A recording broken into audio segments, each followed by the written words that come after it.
Hey all, Jason Levon, priest at St. Luke's Episcopal Church in Milwaukee, Wisconsin, and welcome to another edition of Pause and Pray.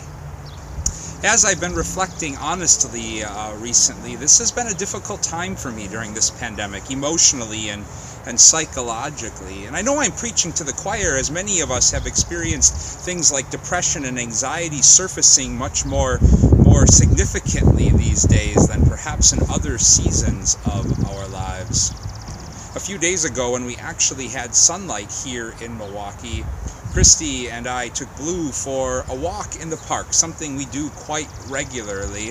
And it was one of those days when I was profoundly flat, not open to a whole lot of life.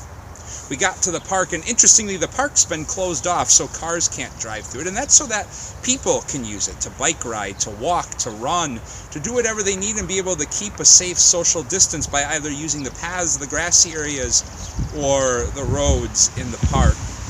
We got into the park, and as we were walking, again, I wasn't open to a whole lot of life. And for a moment, all of that changed thanks to a gift of nostalgia.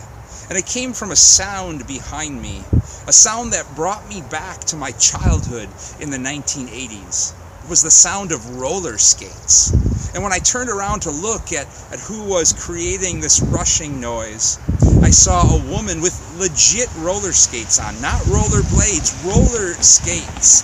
And she was dressed quite colorfully with bright purple shorts, a colorful shirt, sunglasses on, and just to cement her place in the 80s, she had a Walkman on her hip on the side and was listening to this music and in her own world doing this roller skating routine, zigzagging back and forth and spinning around, navigating the rough pothole-filled park road, and all along the way just bursting with all of this life, indiscriminately sowing these seeds of life for all to see. She didn't care who saw, and everybody in the park was watching her.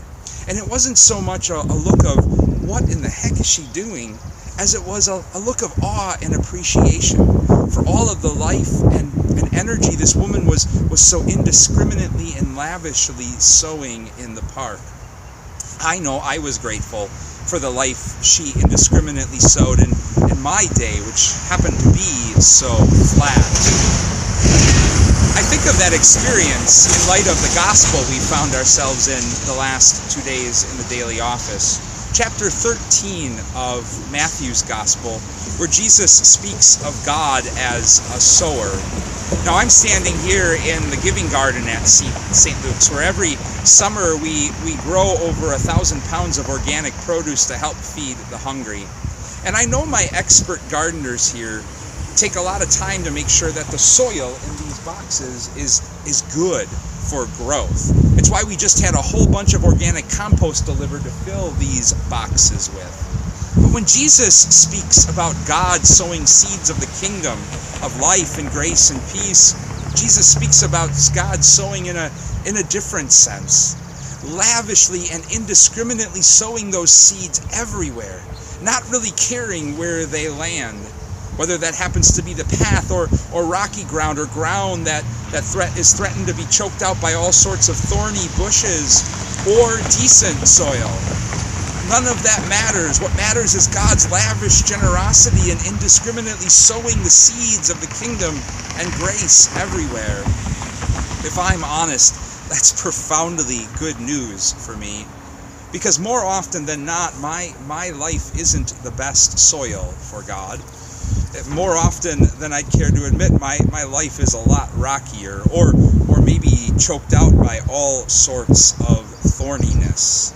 But yet none of that stops God from so lavishly and indiscriminately sowing seeds of grace and peace and hope and possibility. A wonderful invitation for us all to pause and to pray.